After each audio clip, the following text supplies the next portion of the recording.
Muito bem-vindo ao canal de Estudante de Áudio. Esse que vos fala é Jorge Esteves, estudante de áudio e produtor musical há 32 anos, e a finalidade que eu idealizei esse canal foi para compartilhar essa minha experiência com áudio com todos aqueles que querem iniciar e estudar o áudio. E hoje nós entraremos no estudo do uso dos monitores de referência na nova escola. Isso, senhores, porque eu tenho recebido muitos e-mails com dúvidas sobre monitores de referência, já que agora surgiu um novo conceito de monitoração dentro de um estúdio ou de um home studio. Estudando essa parte, nós vamos relembrar também o passado e assim sanar todas as eventuais dúvidas. Para estudar sobre a nova escola, nós devemos voltar, logicamente, à velha escola. E eu vou fazer um resumo da técnica usada ali e junto nós vamos incluir a nova escola. O que aconteceu, senhores? Na década de 70 e 80, o que era fruto, da engenharia daquela época, em todos os estúdios havia dois objetos que não podia faltar dentro de uma técnica de som. Senhores, observe que eu falei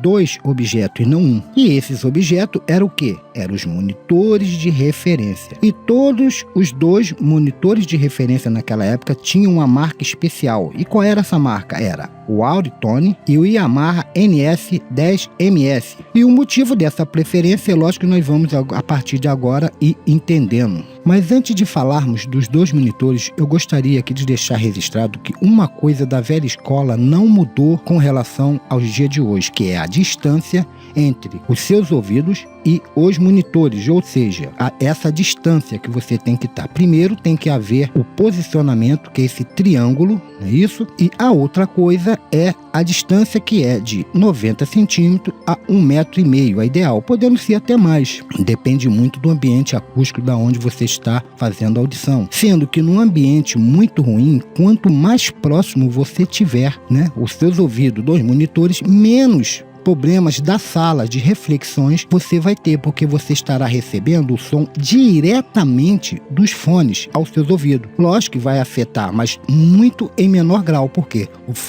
a fonte está vindo de forma direta para os ouvidos. Então vamos falar agora de novo sobre os dois monitores. Vamos voltar ao assunto, Só dei uma ressalva. Ao começar, senhores, a mixagem, o técnico começava usando o monitor Audiotone, porque esse tipo de monitores ele não reproduz as frequências extremas de grave e agudo, o que é um ponto positivo naquela época, porque e até na época de hoje. Naquela época e a de hoje, os aparelhos caseiros também não reproduzem essa faixa de frequência. E em consequência desse fato, as frequências médias, que é onde fica a voz, os violões, as guitarras, ficavam bem mais fácil de fazer o equilíbrio tonal. Você ficava mais fácil de conseguir tomar as decisões corretas, porque é nessa faixa de frequência que dá maior mascaramento, porque é aonde reside a maioria dos instrumentos, como já acabei de falar, voz, violões, etc, etc. Então ficava fácil, porque essa parte que é a parte mais problemática de uma mix. E usando esse tipo de monitores, já auxiliava bastante a tomar melhores decisões. E o segundo item positivo desse tipo de monitores, o Audiotone, era que ele só tinha uma caixa.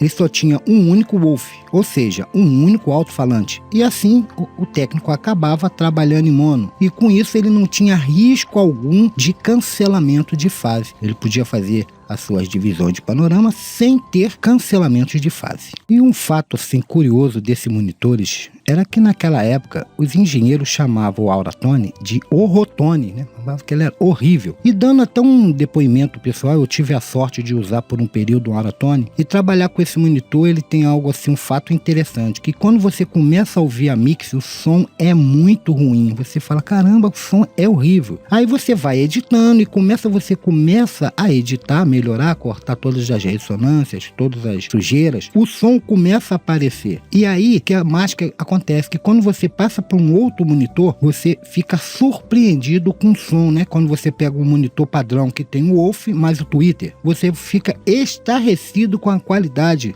da mixagem que você fez. Essa era a vantagem. Você, quando bota um som, você escuta, por exemplo, um CD de referência no monitor padrão. Você passa pro Audiotone, o som, você vê que a qualidade é ruim. Então o melhor dele é ruim ainda. mas quando você tira dele e passa para qualquer outro tipo de reprodutor, a mágica acontece. Esse era um grande fator que contribuiu para que eles gostassem desse monitor, que ele sabia com certeza que quando chegasse o melhor da Mix dentro desse tipo de monitor, nas outras estaria maravilhosa. E acabou que sem querer eu acabei dizendo, né, o motivo do segundo monitor, que no caso era o Yamaha NS10MS, ao qual nele era acertado os detalhes, mas na parte criativa e de campo estéreo. Se você ouvir qualquer álbum do anos 80 e 90, foram finalizados num monitor desse. E a grande vantagem, na minha opinião, desse monitor é que seus alto-falantes, como eu expliquei lá naquele estudo sobre monitores, eram selados, ou seja, não entrava ar. Com isso, não coloria as frequências graves e acabava também tendo um médio brilhante, o que era muito útil para tomar as decisões sobre os instrumentos de base e voz, depois que você vai dando só os retoques nele. E assim você acabava conseguindo na voz ter uma boa inteligibilidade, você ouvia bem as frases, porque esse tipo de monitores, por causa disso, causava esse efeito. O que para muitos não é legal, porque hoje em dia a turma gosta de ficar ouvindo aquele bombeamento do grave, não tem. Tanto que o correto, às vezes, no estúdio, eu estou até fugindo do assunto, é ter, às vezes, até um monitor com mais grave ou com um subwoofer para mais o pessoal ouvir a mix e não ouvir aonde está sendo mixada. Ouvir a mix num colorido, né? Porque aí já traz toda aquela beleza, a pessoa empolga o cliente. Vamos deixar esse assunto para lá, que não tem muita relação com o assunto que é de hoje. E uma coisa que eu esqueci até de falar, que o Yamaha é um tipo de monitores Newfield, ou seja, monitores de campo, de perto de campo. Vamos fazer uma tradução. Newfield quer dizer campo perto, né? Perto de campo. O que quer dizer isso? Esse nome é porque a construção desses monitores, do seu alto-falante, melhor dizendo, é para se ouvir de perto, perto do campo, por isso que é Newfield. E como eu disse há pouco, ou seja, se você manter os seus monitores a uma distância padrão, ajuda a minimizar o impacto da acústica da sala no som geral que você está ouvindo. Porque, como o som, eu já falei, vem direto dos alto-falantes e acaba sendo mais alto do que o som das reflexões que vem de fora, né, das superfícies da sala, isso vai ajudar você a minimizar esse problema, ainda mais se você tem um lugar ruim. E da velha escola veio o fato da audição de áudio ficar a um volume de 80 a 85 dB, também porque com isso você minimiza também, porque está muito alto, quanto maior o volume, maior é a dinâmica das frequências dentro dessa sala, maior será as reflexões, o que vai estragar a sua mixagem. Por isso, como eu já falei, devemos estar muito atentos na mixagem em manter um nível baixo. Mas isso acaba também trazendo um problema devido à lei de Flex-Mutton. Você lembra daquela que fala sobre as bandas críticas da audição humana, né? Que fala que o ouvido humano não escuta todas as frequências da mesma forma. Então, por esse motivo, eu falei já isso lá, é bom que você faça a parte geral de base com 80 a 85 dB, onde você se sentir mais confortável. E mais alto, por um período, você vai só para equilibrar os graves, você vai aumentar esse som um pouco. Aí você equilibra os graves, aumentando, depois volta ao nível baixo, o que ajuda você a ficar também mais tempo, porque não causa fadiga auditiva. E uma coisa que você aprende também na engenharia de áudio, e a primeira, é o seguinte, é uma afirmação que música alta é excelente para o consumo de bebida alcoólica e dança, e nunca para a edição. Então, senhores, uma funcionalidade, né, que muitos engenheiros de som reclamam e afirmam que ser imprescindível é o botão DIN, que existe, né, na mesa de som. É aquele botão que ajuda, nos permite alternar entre dois volumes de escuta pré-estabelecido, o que nesse caso seria muito útil para você ouvir e editar com o uso de dois monitores. Certa feita, né, eu li uma tese de um engenheiro de áudio que fazia altas críticas com relação às DAW, porque ela tinha que ter um mecanismo para auxiliar no procedimento. Na master deveria ter um botão DIN, na qual você poderia ter dois tipos de escuta. Então você teria uma escuta mais alta para o grave e outra menor para a edição comum. Além disso, você poder alternar entre monitores ajudaria muito. Mas infelizmente não tem. No Sonar tem um botão DIN, mas esse botão ele tem a ver somente com o volume entre as tracks. Você quer ouvir uma track mais alta e as outras tracks fica só de base, né, de fundo, para você às vezes fazer uma certa edição, por exemplo, como no Melodyne. Então você deixa o instrumento mais baixo para você ter aquela base para poder afinar de acordo com o que está pedindo a música. Senhores, peço que me perdoe por eu bater tanto nessa tecla de volume de audição, é porque eu recebo muitos e-mails falando, né, que, poxa, o som tá ruim, eu não consigo fazer uma mix legal. E olha, eu vou deixar uma coisa registrada, de novo, a razão disso é problema, estou relacionado a isso que eu acabei de dizer, está ligada diretamente com o tratamento acústico do som, e quando não se tem isso, a pessoa não se preocupa em ter o posicionamento e o volume adequado. E lógico que você, se está numa sala ruim, com volume ruim, então todas as condições são ruins, você não vai ter uma coisa boa. Mas sem mais delongas, só quero deixar estado aqui, porque eu sei que muitos vão reclamar, poxa, bateu tanto, é por isso. Preste atenção, isso é muito importante. No áudio, 2 pontos é importante demais. A primeira é a gravação. Faça uma gravação mais perfeita possível, que um som bom, já falei, já nasce. Ele tem que nascer já bom, para você poder editar esse som bom para ele ficar excelente. Não é pegar um som ruim para ficar regular. E a outra é com tratamento acústico. Se você não pode fazer um tratamento acústico, que também não é uma coisa difícil para uma técnica de som, muita gente acha que é difícil, não é. Existe o tratamento acústico para a técnica de som e para o lugar onde vai se gravar, que são 2 coisas totalmente diferentes. Bom, deixa pra lá, vamos seguir em frente. E a nova geração de engenheiros, senhores, até então, estão usando, né, um monitor de referência, e isso tem um motivo. Por quê? Com a tecnologia da acústica, da psicoacústica, hoje em dia, nos grandes estudos, tem um controle quase total da acústica da sala. Com isso, ele não tem essas reflexões, deflexões, né, essas frequências brincando dentro do seu lugar de audição, da sua técnica de som. E com isso, lhe permitiu a ter um monitor com um som flat ali dentro, um som equalizado, né, equalizado tanto o monitor como também o ambiente. Com isso, não há desbalanceamento, ele escuta aquilo que realmente existe na fonte. E se aconselhava a todos que tinham, né, home studio a fazer o quê? Gravar nos seus monitores e a seguir ouvir essa master em vários aparelhos para ver se estava tudo ok, o que acabava sendo assim um modo de tentativas e erro, né? O cara ia tentando e vendo, aí voltava, resolvia, via se resolvia, voltava lá, escutava de novo e ficava indo e voltando. Mas eu acredito que alguém resolveu lembrar da velha escola e adicionou uma monitoração auxiliar, ao qual nós vamos falar agora. Então vamos entrar na nova técnica. A primeira coisa, ao você abrir um projeto para edição, você não vai usar o seu monitor de referência padrão, mas, pasme, senhores, um rádio portátil que tenha certas características, não é qualquer rádio. Vamos nelas. A primeira, que ele seja portátil, com um único só alto-falante de cada lado e sem ter tweeter. Lógico, se é um único alto-falante, ele não pode ter tweeter. Por que isso, senhores? Porque quando você tem um portátil que tem Wolf e tweet, e esses portáteis geralmente são baratos, então eles usam um clover de frequência que é barato. Esse circuito, o que é close? Close é um circuito que separa as frequências que vão para o Twitter e as frequências que vão para o Wolf. E geralmente eles usam muito barato, que vai também já começando a estragar a sua idealização daquilo que você queira. Então não pode ter Twitter. E nesse caso, o som portátil poderá também ser mono ou estéreo. Às vezes pode ser só um. Aí você vai até lembrar do Auratone. E lógico que ele tem que ter uma entrada auxiliar. E a outra coisa, senhores, esse portátil ele não pode ter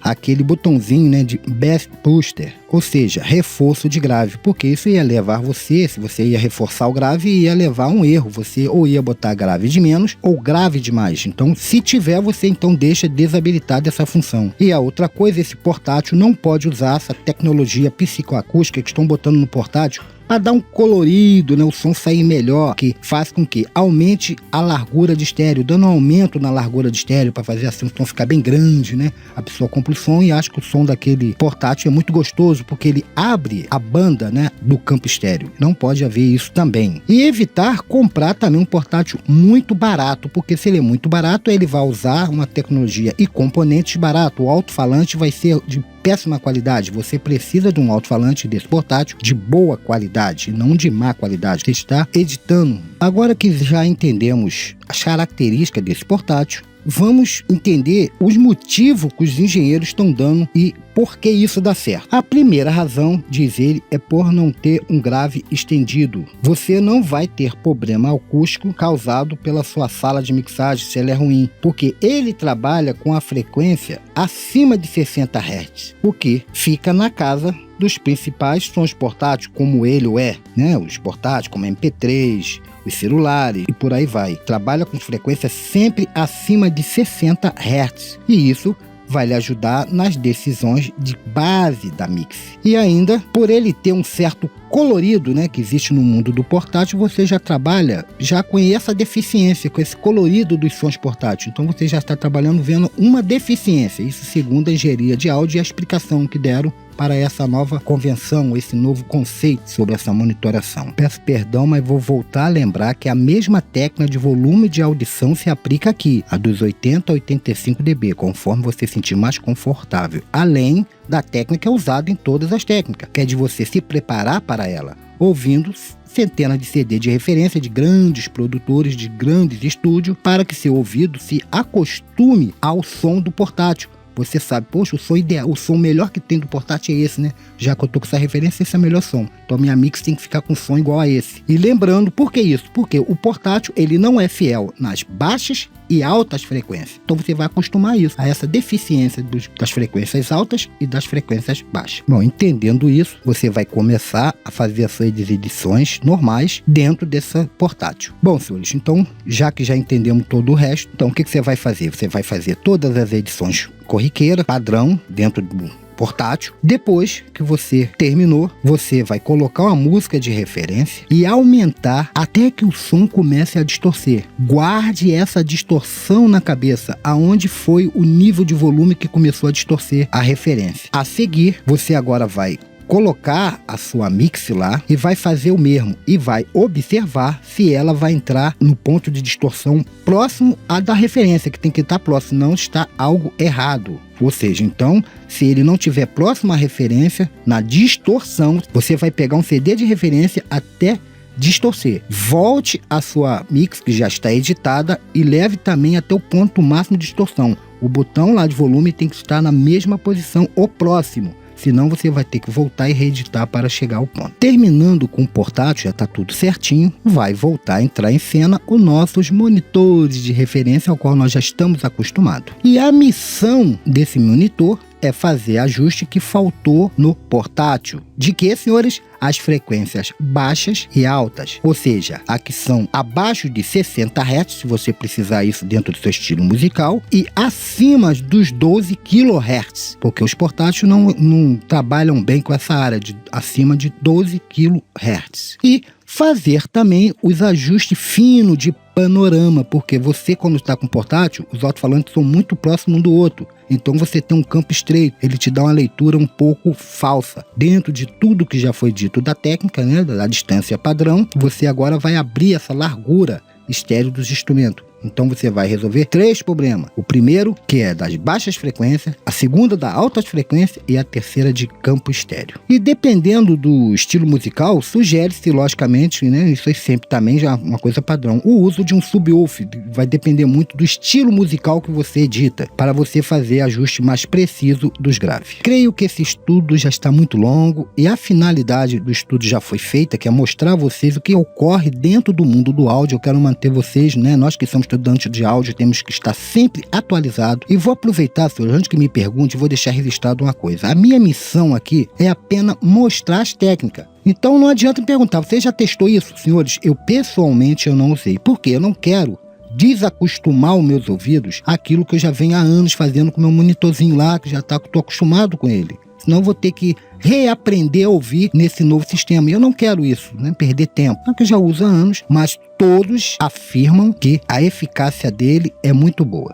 Inclusive eu vi fóruns lá fora que fala da eficácia nos comentários, que é realmente excelente. Registrando de novo, os grandes mestres de áudio dizem que quando você constrói a sua edição dentro do portátil e depois leva o projeto para o monitor de referência comum, né, o Newfield, você vai ter muito menos coisa para corrigir. E dizem eles que tal técnica dá consistência incrível a sua mix final. Diz que traz um som ímpar, um som realmente excelente. Deixo isto aqui registrado que a marcha perfeita, senhores, agora eu que digo que a marcha perfeita é aquela que traduz transparência, equilíbrio e uma excelente sonoridade, não para você, mas para o consumidor, porque ele é que importa. Toda essa metodologia aqui, ela é feita, não é para você, é para mim ouvir, não, é para o consumidor. E, senhores, eu gostaria de pedir algo, que eu não gosto de pedir, mas todos aqueles que testarem essa metodologia nova, por favor, bote abaixo o comentário para nos ajudar, fala, realmente os engenheiros estão certos. Poxa, Jorge, ou vale a pena, porque isso vai ajudar a mim e a outros. Nós estamos aqui como uma família, estudando o áudio junto. Por isso que eu digo, eu não sou professor de nada. As pessoas têm que entender que as coisas estão sempre mudando. Eu tô tentando um dia chegar lá, mas não consigo. O que me resta então é continuar estudando até Deus permitir. Dito isso, senhores, quero deixar aqui todo o meu agradecimento a todos vocês que têm aí compartilhado o vídeo, a todos vocês que estão mandando seus incentivos, porque esse é o meu melhor pagamento, já que esse canal não tem um fim lucrativo. Quero agradecer a todos vocês que perdem um minutinho dando o seu joinha, que assim eu sei que eu estou acertando, que as coisas estão indo bem, que eu realmente estou conseguindo compartilhar aquilo que vocês precisam. Então dê o seu joinha a todos aqueles que podem dispor aí de um minutinho, faça isso, que eu fico muito agradecido e que Deus abençoe a todos e até o nosso próximo encontro.